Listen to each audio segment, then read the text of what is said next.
이제 우리 하나님의 말씀을 좀 생각해 봅시다.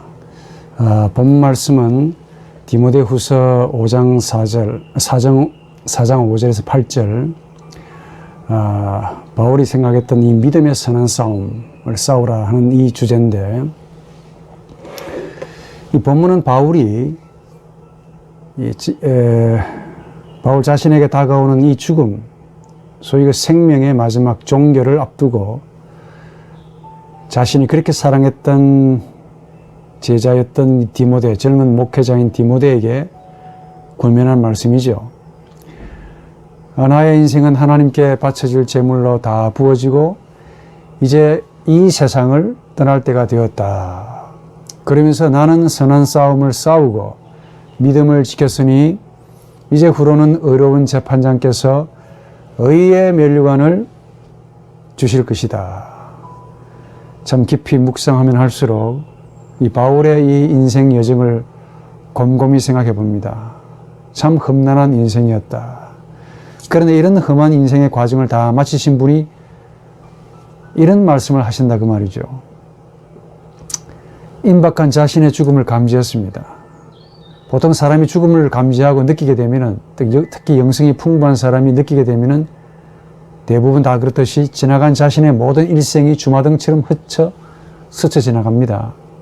잘했던 것, 못했던 것, 모든 것들이 다 스쳐 지나가면서 이 모든 것들의 인생을 한마디로 마음속에서 요약 정리가 되는데 잘 살았다. 이렇게 되면은 참 좋겠죠. 바울 역시 지나간 자신의 일생이 주마등처럼 지나가는데 이걸 회고하면서 정리를 해보니 바울의 마음속에 드는 생각이 뭐냐. 나는 일생 동안 착한 싸움을 싸웠다. 싸우지 않았다는 것이 아니라 싸우긴 싸웠는데 선한 착한 싸움을 싸웠다.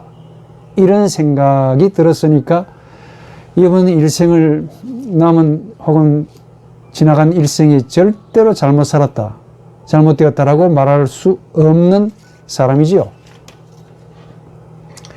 여기 싸움이라고 했습니다. 선한 싸움이라는 말도 있지만 이 싸움이라는 말 자체가 참 마음에 걸린다 그 말이죠. 이 바울이 자신의 생을 돌이켜보니까 삶이란 뭐냐? 한마디로 싸움이었대요. 처절한 전쟁이었다는 겁니다. 보통 싸움이라 하면은 어떻습니까? 죽이고 죽는 그런 문제지요. 한마디로 죽고 사는 문제인데, 이런 죽고 사는 문제를 맞이해서 본인이 선한 싸움을 싸웠다 라는 이 깊은 마음에 울림이 있는 참 좋은 고백입니다. 어떤 분은 말합니다. 전쟁 때는 1분에 20명이, 20명이 죽는데요. 그런데 전쟁이 없는 평화 시위에도 불구하고 10분에 10명씩 혹은 많게는 15분이 죽는다고 합니다. 저는 이 통계를 어떤 분이 이야기를 듣기 전까지는 생각했습니다. 전쟁 때는 사람이 안 죽는 줄 알았습니다. 그런데 전쟁이 나면 1분에 20명이 죽고 평화 시에는 10분에 15명이 죽는다. 좀 지나간 통계인데 올해 통계는 잘 모르겠습니다만은 오래전의 통계입니다. 전 세계적으로 보면은 암이나 기타 병으로 죽는 경우는 너무 많아서 그냥 예외로 하고, 요즘처럼 바이러스로 죽는 경우 엄청나게 많지요. 수천만 명이 지금 병에 걸려 고생하고 있습니다. 또 그 사이에 또 전쟁이 일어납니다. 수천 명이 죽었지요. 또 얼마 전에 그 통계에 보면 IT에서 지진이 일어났어요. 30만 명이 죽었습니다. 또 칠레에서도 지진이 일어나가지고 이재민만 해도 200만 명이고, 온갖 병, 기근, 굶주림, 천재지변, 폭풍, 화산, 해일, 이 어마어마한 자연에 대한 환란, 자연의 공격, 우리 인간이 만들어 놓았지만은 인간을 자연이 공격했더니 자연이 되갚아 주는데 통계를 낼 수 없을 만큼 많은 사람들이 죽어나갔던 그 통계입니다. 아마도 작년의 통계를 보면 더 할 겁니다. 그런데 평균적으로 1년에 전 세계 인구가 한 6천만 명이 죽는데요. 많이도 죽죠. 그런데 올해는 아마도 작년과 올해는 바이러스 때문에 어마어마한 숫자가 죽어나갔을 겁니다. 그리고 어마어마한 수천만 명이 벌써 이게 걸려 있으니까 얼마나 많은 고생을 하고 얼마나 많은 고통과 고난을 많이 겪었겠습니까? 하나 예를 들어 보면은 담배와 관련해서 직접적으로 죽는 사람이 440만 명이래요. 좀 놀래주세요. 이렇게 많이 죽냐? 그리고 직접적인 사인 말고 담배와 관련해서 간접적으로, 즉 간접 흡연으로 죽는 사람도 60만 명이 된다네요. 그래도 담배 피시겠습니까? 좋아. 그럼 우리나라는 어떡하냐? 교통사고로 8,097명이 죽습니다. 죽는 사람만 한 9,000명이 죽는다 그 말이죠. 지금은 모르겠습니다. 자살로 13,055명이 죽었는데 계산해 보니까 하루 평균 자살자가 38명에서 한 40명 정도 많게는 그렇게 나옵니다. 암으로 얼마나 죽느냐?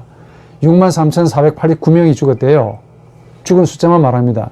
치매에 걸린 사람으로 인해서 또 그 사람도 괴롭지만은 그 가족들이 얼마나 힘들겠냐는 상상 불허입니다. 하다못해 아이를 낳다가 산모가 죽는 경우도 있답니다. 남북한 다 합쳐서 10만 명당 평균 384명이 돌아가신답니다. 어떻게 생각하십니까? 아이를 낳다가 죽는 경우도 평균 384명이 죽습니다. 남북한 다 합쳐서.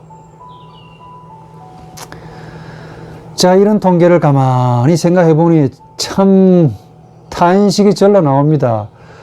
이 모세가 했던 시편 90편 머릿속에서 맴도는데 정말 주님의 분노에 우리의 날이 모두 사라지고 우리의 일생이 단숨에 끝나버립니다.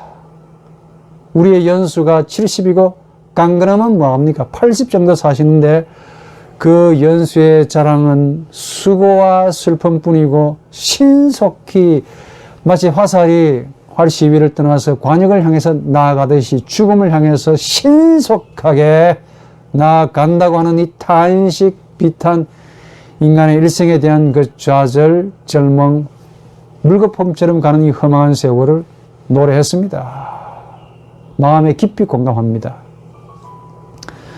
근데 더구나 이렇게 세상에서 죽는 자만 있는 것이 아니죠. 사실은 더 슬픈 게 있는데 죽은 자와 관계되는 유가족들이 있습니다. 친지들이 있습니다.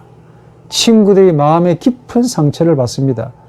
특히 사랑하는 남편을 혹은 사랑하는 부인을 먼저 보내는 이 유가족들의 기가 막힌 마음의 상처, 깊은 우울증과 좌절감, 인생의 무력감을 느끼고 이루 말할 수 없는 정신적인 고통을 겪으면서 하루하루 힘들게 살아가면서 나 좀 데려가 주세요 라는 마음으로 살아간다는 겁니다. 이 설교를 들으시는 여러분들 어떻습니까? 평안하십니까? 예, 정말 평안하시면 평안을 누리시기 바랍니다. 평안은 잠깐이고 우리의 다가올 인생의 많은 부분들이 한 90% 이상이 절대적인 아픔, 고통, 통증일 겁니다. 올 한 해가 얼마나 힘들었는지 저를 포함해서 우리 모든 성도들이, 우리 대한민국의 모든 분들이 다 아실 겁니다. 예? 바이러스로 너무너무 힘들었어요.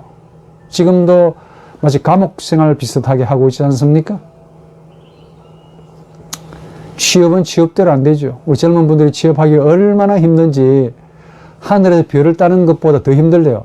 별을 따가지고 다시 하늘에 갖다 그 자리에 붙이는 것만큼 힘들다고 그러는데, 이렇게 힘든 취업에 직장에 들어갔으면 해피 벌스데이 투 유처럼 즐겁게 나와야 되지 않겠습니까? 축하한다, 행복하다 라는 말이 나와야 될 텐데, 취업해가지고 간신히 들어간 그 직장에서 얼마 있다가 상관이 또 갑질을 비슷하게 하는데 자기 말을 안 듣는다고. 예? 이 양반은 배운 그대로 책대로 좀 하고 싶은데 이 높은 분들이 권력과 힘의 의지, 리비도가 엄청나게 뿜어대면서 자기 말 안 듣는다고 왕따를 시키고 구실을 내세워서 힘들게 하고 심지어 좌천을 시키고 월급에 감봉을 시키고 이런 악덕 기업주의 고통 때문에 취업했어도 그 취업의 생활이 즐거움이 아니고 고통의 연장이랍디다. 이 말씀을 듣는 분이 혹시 기업주가 계신다면 부디 나만큼은 악덕 기업주가 안 되기를 좀 스스로 반성하시기를 바랍니다. 내가 회사 사장이 된 것은 내 자신이 잘나서가 아니죠. 그 밑에 있는 분들이 얼마나 많은 수고와 땀을 흘렸기 때문에 내가 이렇게 좋은 차 타고 다니고 의시되고 이렇게 명령할 수 있는 힘의 의지 주인이 되는 그런 권세를 가졌다는 사실을 조금이라도 좀 아시기를 바랍니다. 이 설교를 드리는, 이 말씀을 드리는 저의 경우도 참 마음이 편하지는 않지요. 마음이 낙심이 되고 참 좌절이 되어서 마음의 영혼의 좀 평안을 얻기 위해서 교회를 좀 나갔더니 거기에서도 싸움이 있고 거기에서도 분열이 있고 영혼이 괴롭더라 그 말이에요. 예? 위로를 받기 위해서 교회 나갔지만 오히려 고달프고 힘들고 뭐 여러분들도 다 아실 거라 봅니다. 이거 분명히 종교의 본질에서, 우리 기독교의 본질에서 벗어나도 한참 벗어난 것이 아닌가 하는 생각이 합니다. 무슨 말이냐? 정말 바울이 말이 맞습니다. 사는 것이 한마디로 전쟁이고 싸움입니다. 총을 가지고 싸우고 총을 가지고 죽이는 것만이 전쟁이 아닙니다. 소리 없는, 소위 총성 없는, 소위 정신적인 전쟁으로 죽어나가는 사람들, 정신적으로 압력을 가하고 정신적으로 괴로움을 줘서 자살은 본인이 하지만은 자살을 유도하게 만들 만한 그 정도의 이런 상황이 많이 만들어지는 것을 제가 절비한 게 이런 걸 많이 봅니다. 그로 인해 우리 주변의 모든 이웃들이 고통을 많이 당하고 정말 고통이 만연해 있다. 이게 우리네 인생 같아요. 그래서 사는 것이 뭐냐 이렇게 묻는다면 아마도 싸우는 것이고 사는 것은 또 싸웠다 하면은 이겨야 되는 것이 사는 것이 아닌가 하는 생각을 합니다. 거기서 힘의 의지와 주인이 아니고 하인이 되고 종이 된다면은 죽겠지요. 적과 싸우다가도 지면 죽습니다. 병과 싸우다가도 지면 죽지요. 지금 바이러스와 싸워서 내가 기저질병이 있으면 면역성이 떨어지면 죽습니다. 그 병 때문에 죽습니다. 네.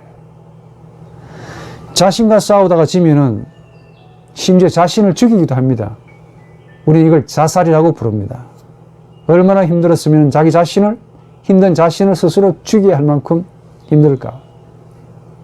그러니까 원하든 원치 않든 우리는 이 싸움의 전쟁터에서, 인생이라는 싸움의 전쟁터에서 주어져 있고, 마틴 하이데거는 이거 내 던져진, 내 팽개쳐진 인생이다. 이렇게 좀 비아냥 그립디다마는 던져져 있고, 거기서 반드시 우리의 이 가지고 있는 정신적인 능력으로 거기서 이겨야만이 하루하루의 생을 연장할 수 있다라고 말을 할 수 있죠. 그래서 어떤 분이 이렇게 말합니다. 인생은 연장된 수명이다. 이 말이 무슨 말이냐? 그냥 정해진 수명대로 살아가는 인생이 아니고 하루하루 내가 연장을 시켜서 일생을 살아가는 인생이다 라는 말이죠.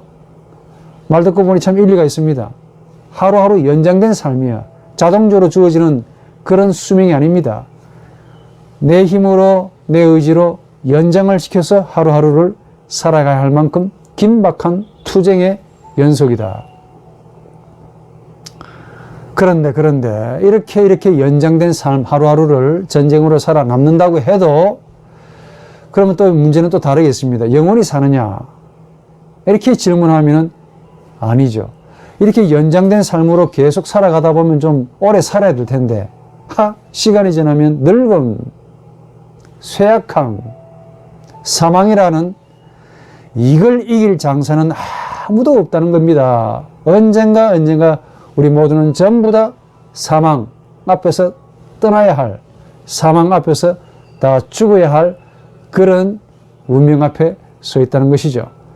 오늘 권사님 하는 말이 하도 오래된 이야기지만은 아이고 우리 목사님 우리 저 영감님 장로님 젊을 때 얼굴이 너무 훤하고 잘생겨서 결혼해 줬는데 이제 봐더니 너무너무 그렇습니다 라는 말을 합디다. 예. 아이고 권사님 그 몰라서 지금 이제 깨달으셨습니까? 젊은 순간이고 잠깐입니다. 예. 이렇게 우리의 삶이 싸움에서 이겨야만이 살게 되어 있는데 그럼 도대체 이 싸움은 누가 만들었습니까? 내가 만든 싸움도 있지만은 대개는 나와 원치 않게, 나는 싸우고 싶지 않은데 내가 원치 않게 주어지는 삶도 너무너무 많죠. 병과 싸우고 싶은 사람이 어디 있겠습니까? 예? 지금 바이러스와 싸워서 이기고 싶은 사람, 물론 이기고 싶지만은 이 바이러스와 싸우고 싶은 사람이 어디에 있겠습니까? 가난과 싸워서 이겨야 될 텐데 싸우고 싶은 사람이 어디에 있겠냐고. 아내와 싸웁니다. 자식과 싸웁니다. 지진과 화산과 해일 싸우고 싶은 자가 적극적으로 싸우고 싶은 자가 어디에 있겠습니까? 지금도 제가 인상 깊게 남은 그 일화가 있는데, IT 지진으로 참 소중한 그 따님을 잃었죠. 그 죽은 자식의 자그마한 시선을 가슴에 안고, 하나님이여, 하나님이여, 이제 나는 어떻게 삽니까? 이분의 눈물이 말라서 눈물도 흐르지 않는 그 어머니의 그 통곡, 절규, 그 슬픈 모습이 지금도 기억에 납니다. 참 슬프지요. 그런데도 우리는 이런 것들을 만나면 싸워야 됩니다. 또 거기서 이겨야만이 비로소 생명의 연장이라는 하루를 연장받은 상급 그 보상을 받고 사는 것이죠. 이런 사실을 우리 본성이 너무 잘 알고 있습니다. 그래서 이런 본성대로 사는 세상 사람들은 어떻게 사느냐? 싸워야 되고 싸워서 이겨야 한다는 사실을 너무 잘 알기 때문에, 그래야 살 수 있다는 사실을 알기 때문에 말 그대로 이기기 위한 투쟁으로 인생을 만들어 갑니다. 자, 문제는 어떤 문제와 싸우느냐가 중요한데, 대개는 먹는 문제입니다. 거의 먹는 문제, 마시는 문제, 비례해서 성의 문제, 잘 먹는 문제, 잘 입는 문제, 비싼 옷을 입는 문제, 편안하게 자는 문제, 이것과 싸우는데, 싸워서 이기는데 남보다 더 잘, 더 비싼, 더 좋은 것을 위해서 피눈물 나게 싸운다 그 말입니다. 전부 주인이 되고 싶은 욕망으로 가득 찼지요. 그래서 이웃과 내 자신을 해쳐가면서까지, 영혼이 망가져가면서까지, 심지어 영혼을 팔아넘겼대요. 이렇게 이기기 위해서 몸부림을 치고 있습니다. 소위 히메르의 의지, 주인이 되고 싶은 권세, 지배하고 싶은 욕망, 전부 먹는 문제야.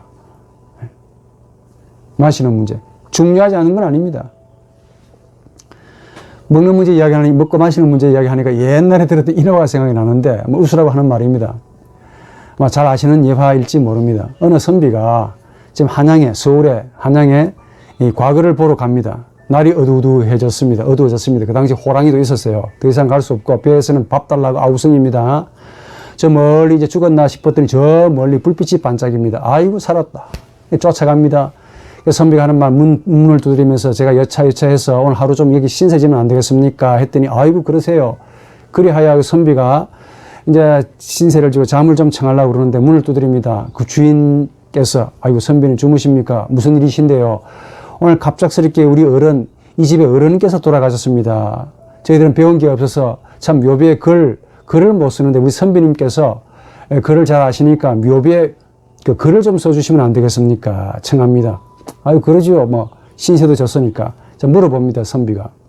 혹시 살아계실 때 그 어른께서 선행 쌓으신 것이 있으십니까? 이렇게 물어봤더니 이분이 있으되 말을 못 합니다. 그래요. 그럼 어른께서 공덕 쌓으신 것이 좀 있으십니까? 했더니 역시 말을 안 했습니다. 착한 일을 행한 것이 있습니까? 그래도 말을 안 하네. 상 받은 것이 있습니까? 그래도 말을 안 해. 아무리 물어봐도 대답을 없기에, 대답을 하지 않기에 선비가 고민하다가 쓰긴 써줘야 될 텐데 뭐라고 써줬느냐? 먹다, 죽다 라고 비문에 써줬다는 겁니다. 혹시나 여러분 가운데 나중에 죽어서 우리 후손들이 뭔가를 위해 써줘야 할 텐데 먹다, 죽다, 살다, 죽다 이렇게 묘비에 쓰실 분 계십니까? 지금이라도 늦지 않으니 잘 사시기 바랍니다. 회개하셔야 될 것 같아요.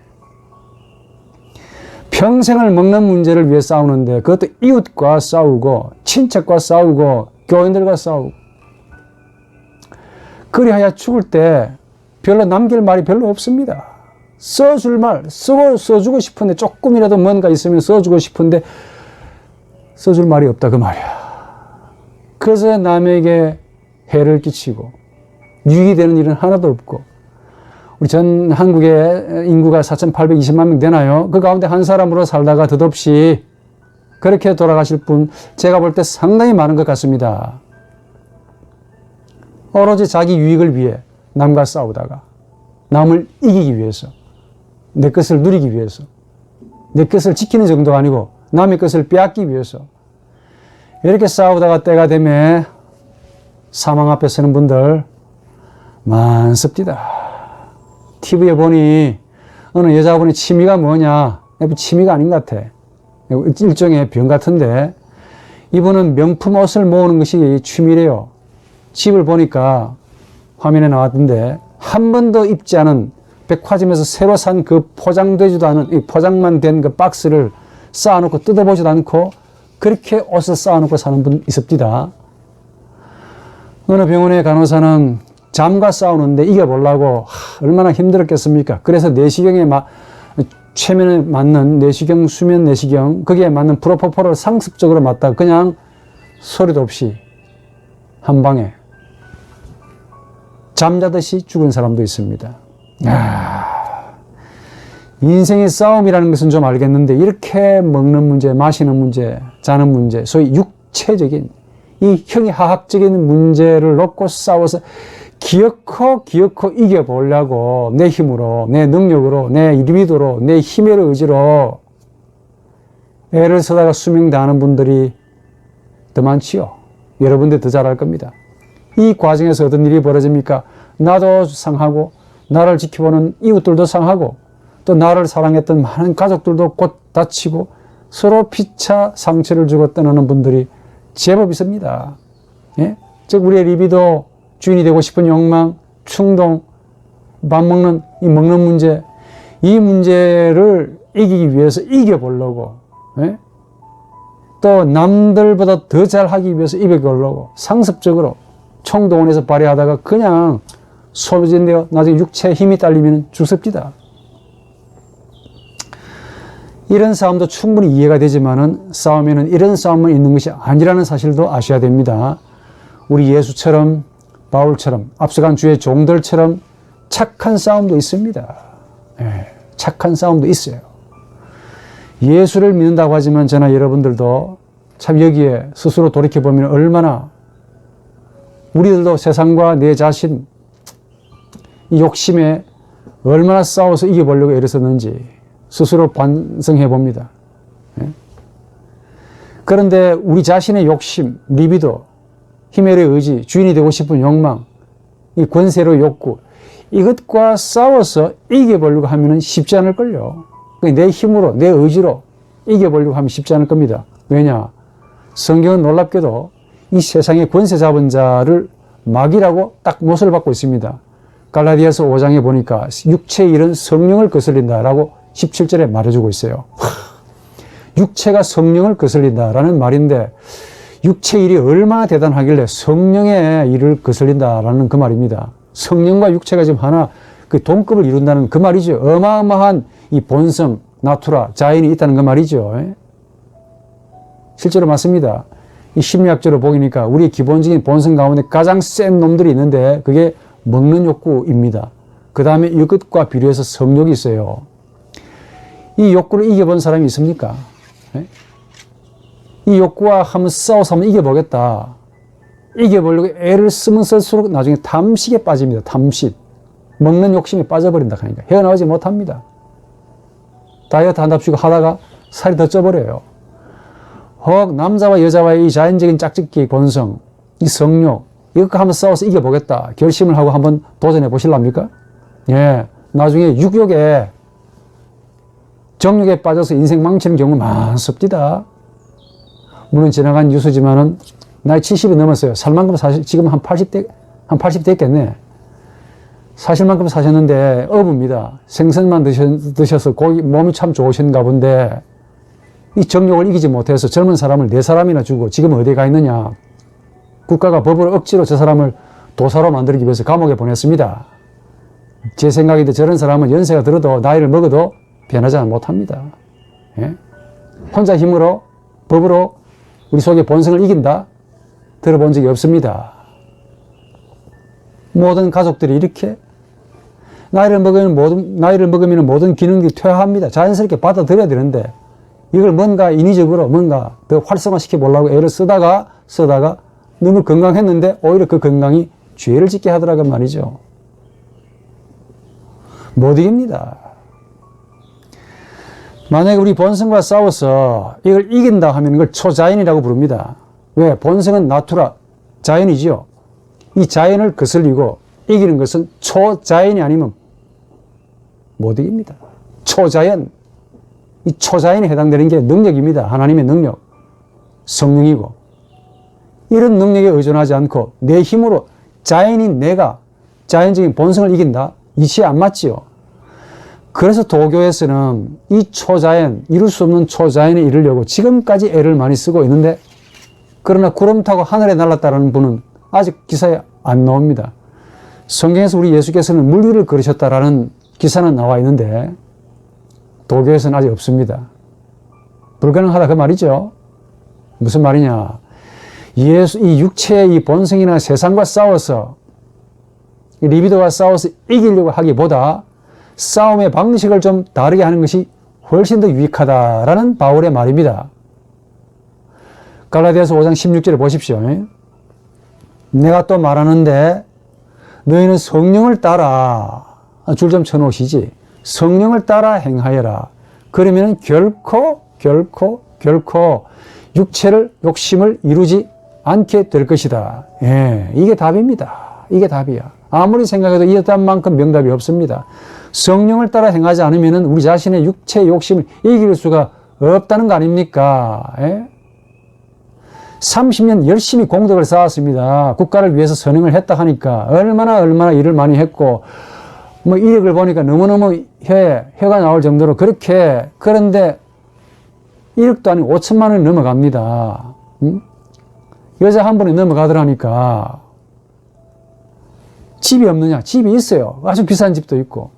자가용 없느냐? 차도 있습니다. 외제차. 가족이 없느냐? 부인도 있습니다. 자식들이 있어요. 그런데도 넘어갑디다. 정의, 실현, 공평, 정대, 사회주의, 법, 윤리, 도덕, 인륜. 제 전공이 윤리학입니다. 예? 학자로서 말하건대 못 이깁니다. 이것 가지고. 택도 없다니까. 공덕, 선행, 내 의지로 자존심 가지고 제가 아는 분이 참 자존심 참 강한 분이 계시는데 한 3-4번까지는 참습니다. 못 참습니다. 오로지 어떻게 됩니까? 예수의 영, 사람이 근본적으로 변하는 것 외에는 다른 대안이 없다는 것이죠. 예수는 이걸 말씀하신단 말이에요. 하나님의 나라 들어간다. 이런 분이 성령을 따라 행하는 것 뿐입니다. 이 성령을 간구하고 성령에 임하시도록 우리를 지배하도록 그렇게 기도하는 것이죠. 자, 그러면 성령에 따라 행한다라는 이 바울의 말 무슨 뜻일까요? 예, 성령과 더불어 성령과 함께 동행하라 하는 명령입니다. 우리 성령께서는 착한 영이라 우리와 함께 해주신대요. 함께 하는 정도가 아니고 함께 동행해 준다고 말씀하지 않습니까? 성령께서 우리가 뭐관데 우리와 함께 하시고 하는 정도로 끝나는 게 아니고 우리의 남은 일생을 우리와 동행해 준다고 하지 않습니까? 어디 가서 손을 벌립니까? 성령과 동행해서 행하는 싸움을 가리켜 선한 싸움이라고 부릅니다. 그렇다고 성령을 잘 이해하셔야 됩니다. 성령은 그렇다고 세상을 미워하거나 저주하는 영이 아닙니다. 오히려 세상을 불쌍히 여기는 영이야. 성령은 죄를 미워하는 영이지 사람을 미워하는 영이 아닙니다. 사람을 미워하는 영이 아니라고 말해요. 어떤 분 성령 충만하답시고 사람을 그렇게 미워하는데 다른 종교를 가졌다고, 다른 신념을 가졌다고, 예? 다른 사상을 가졌다고, 자기 사상이 일치가 안 된다고 그렇게 사람을 신학적으로 혹은 종교적으로 혹은 율법적으로 도의적으로 인륜적으로 그렇게 힘들게 하고 갑질을 해대고 원수로 여기는 분들 간혹 있습니다. 편협되지요. 성령과 동행하는 사람은 단순히 어느 아무 교회에 단순히 출석하는 교인이 아닙니다. 진심으로 마태복음 5장 3절의 말씀처럼 성령에 줄이고 갈급한 마음으로 예수의 가르침을 주의 가르침으로 믿고 따르고 깨닫고 행하는 자지요. 성령은 가난을 미워하는 영이 아닙니다.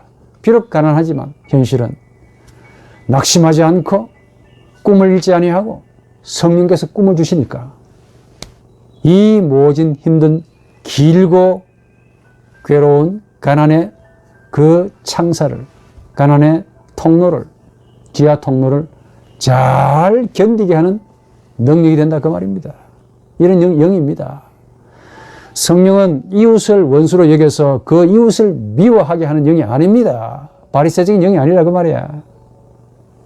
남을 원수로 여기는 오히려 내 자신, 남을 원수로 여기게 하는 내 자신, 내 이 주인이 되고 싶은 이 욕망, 욕구, 리비도, 이런 본성을 미워하고 이 본성을 주의 영에 변화시켜서 살도록 원하는, 살게 하시는 영이라 그 말입니다. 성령은 우리를 변화시키는 것이죠. 남을 변화시키는 영이 아닙니다.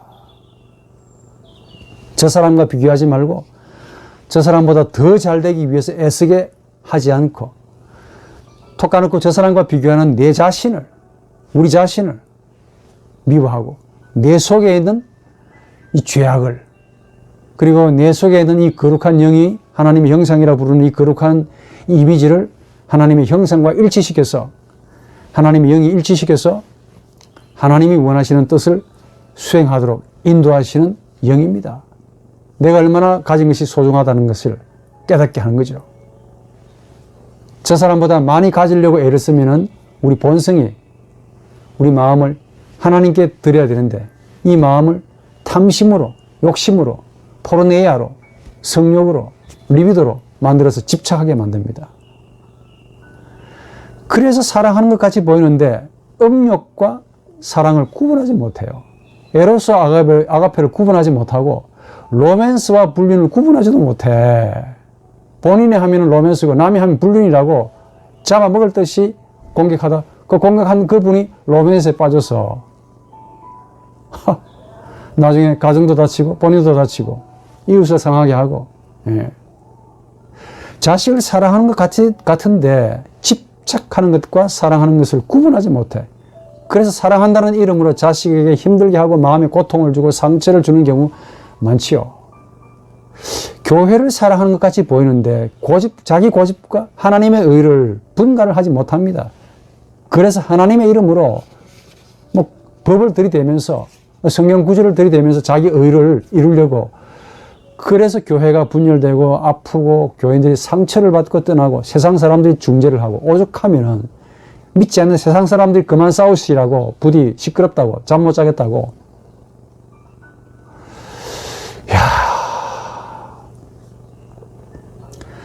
결국 선한 싸움은 세상 사람들과의 싸움이 아닙니다.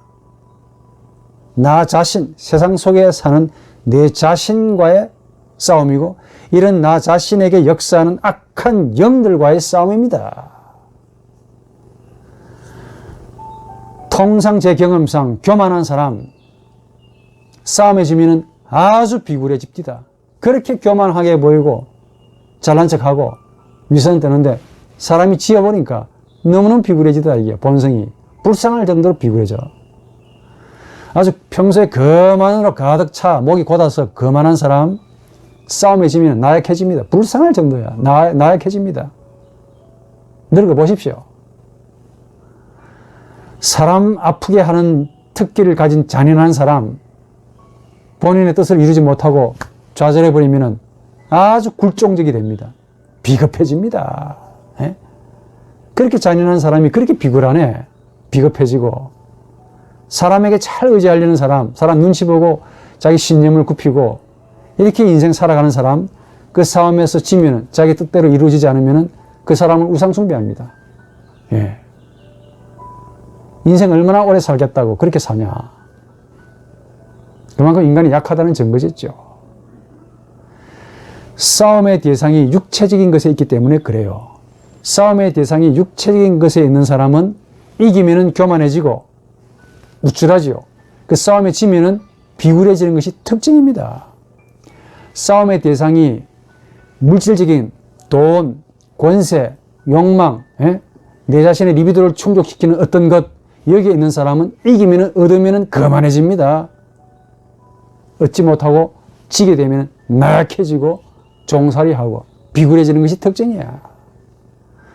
싸움의 대상이 마귀가 아닌 사람하고 자꾸 싸워서 이기려고 애를 쓰는 사람, 이기면 잔인해지요. 사람을 패는 사람을 족치면, 사람을 밟으면 굉장히 쾌감을 느낀다고 합디다. 아마 그래서 그런가요? 이기면 잔인해지는데 반대로 본인이 밟히면 어마어마하게 비겁해집니다. 불쌍할 정도죠. 본문이 말한 이 선한 싸움을 싸우는 사람들의 대상은 이웃이나 세상 사람들이 아닙니다.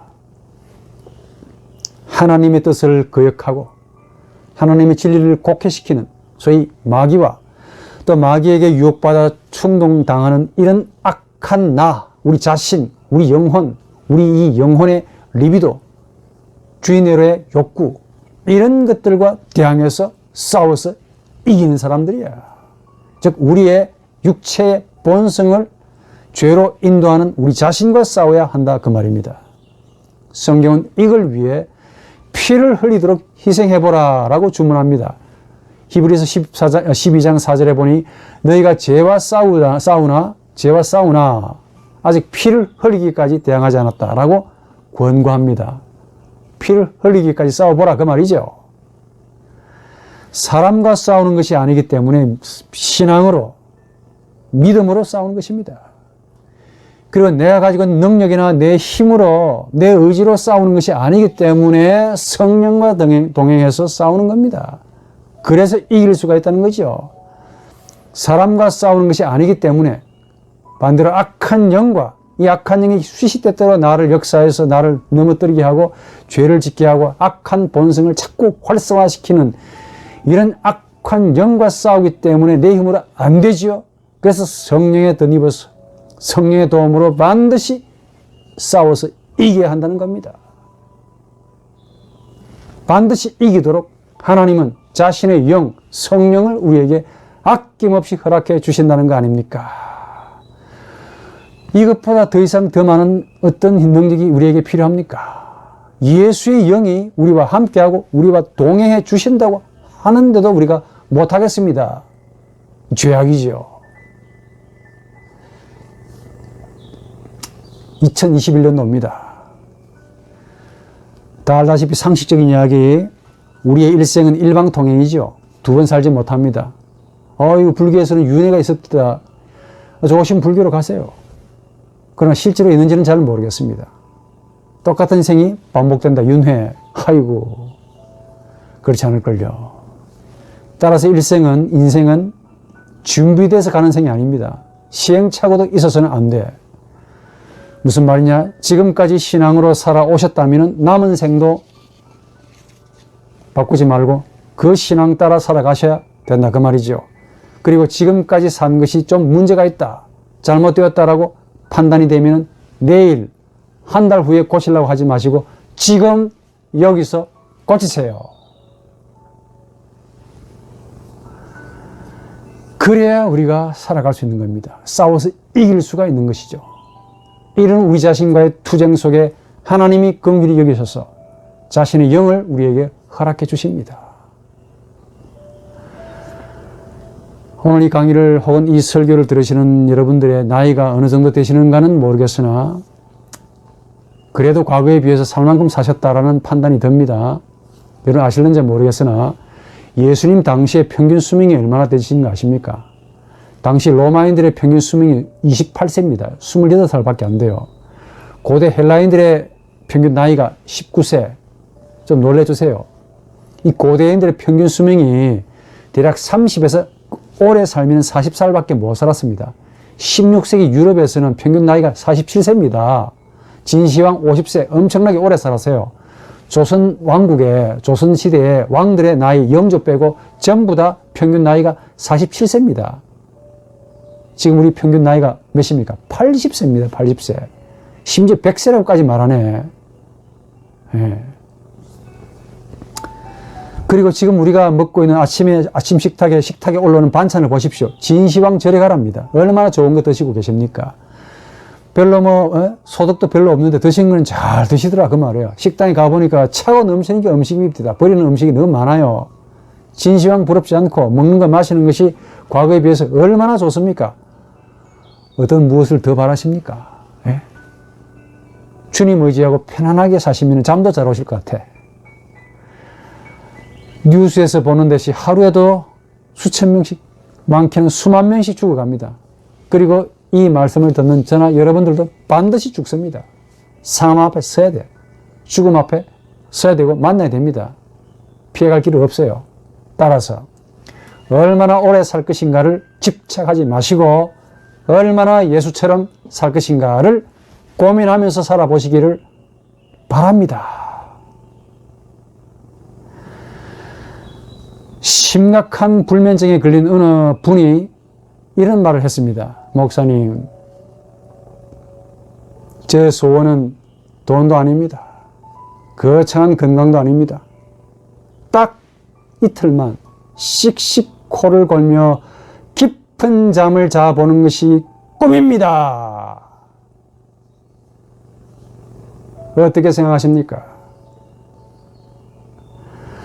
불면증으로 거의 매일같이 죽음을 느끼시는 분의 이 소원을 귀담아 들으시기를 좀 바랍니다. 무엇을 더 얻어야 만족하시겠습니까? 무엇을 더 이 욕심, 우리의 욕심, 본성, 주인이 되고 싶은 욕망을 얻어야만이, 충족시켜야만이 행복하시겠냐, 그 말이야. 키가 아주 작은 어느 소녀의 소원이 뭐냐 물었더니 돈도 아니래요. 국회의원도 아니랍니다. 대학 교수도 아니래요. 박사도 아니랍니다. 보통 사람처럼 10cm만 더 커서 지하철 손잡이를 부담 없이 잡아보는 것.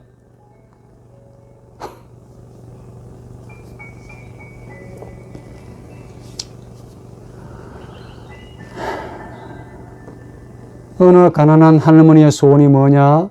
백만장자가 아닙니다. 그룹 회장이 되는 것도 아니야. 올 겨울에 7시간 정도만이라도 보일러를 켜서 따뜻하게 자보는 것.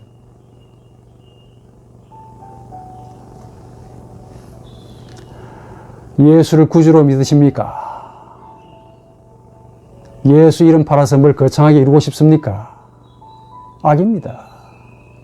소박한 소원이 있다면 이분들처럼 앞서가신 예수의 길을 따라가게 하옵소서.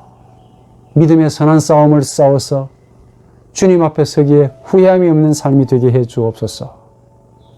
예수를 구주로 믿는 사람답게 살아가는 것이 이게 바로 우리의 소원이 되어야 되지 않을까 생각합니다. 우리의 남은 일생 얼마나 남지는 모르나 언젠가 주님의 심판 앞에 서야 됩니다. 그 마지막에 서서 바울처럼 나는 선한 싸움을 싸웠네. 적어도 이 정도의 말을 할 수만 있다면은 여러분들의 삶은 정말 잘 사셨다고 말씀드릴 수 있을 겁니다. 힘내시기 바랍니다.